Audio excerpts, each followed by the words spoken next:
It's the Texas weather discussion video. This is for Tuesday, the 26th of June. I'm Donovan Neal.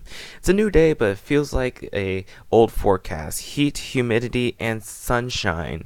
If you say those three words to describe each day, you'll pretty much get the forecast right for this time of the year. So let's take a good look at our upper air map this morning. We have our main storm track off to the north of us.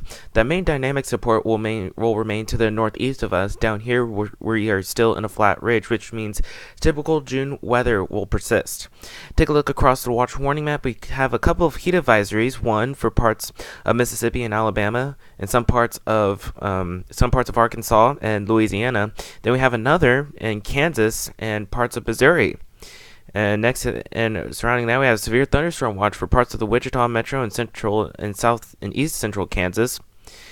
And then going off to the east, we have some flash flood warnings and watches for parts of the Chicago metro and parts of Illinois and parts of Kentucky. But down here in the Lone Star State, we remain pretty quiet. On the convective outlooks today, we have an enhanced risk of severe storms from eastern Kansas through parts of central Missouri. And then the main standard risk for severe storms extend all the way from central Kansas to Chicago down towards the Carolinas.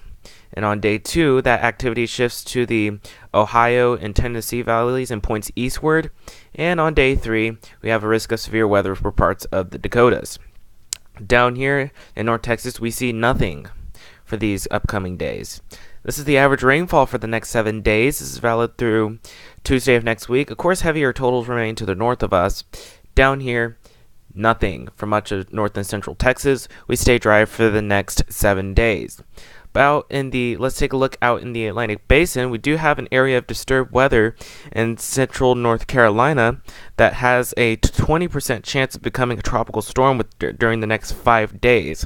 Once that moves out into the open water, those chances will gradually increase as an area of low pressure could form. But the good news is it'll stay out to the east away from the United States. So let's go on to the model output. This is the 060 run of the GFS, valid today at 1 o'clock at 500 millibars. You can see that trough off to the north. We have broad ridging. Heights are about where they should be, where we are at, and down here we pretty much stay dry each day with highs in the upper 90s to the near century mark, with mostly sunny skies with humid conditions. And let's just go through the days here because not much is changing. This is Wednesday, this is Thursday, and this is Friday. Not much change here. Mostly sunny skies, highs in the upper 90s to low 100. Let's go to the weekend. This is Saturday and this is Sunday. Not much changing. Highs mostly in the I think we'll be near the 95 degree mark, 95 to 97 degree range for the weekend.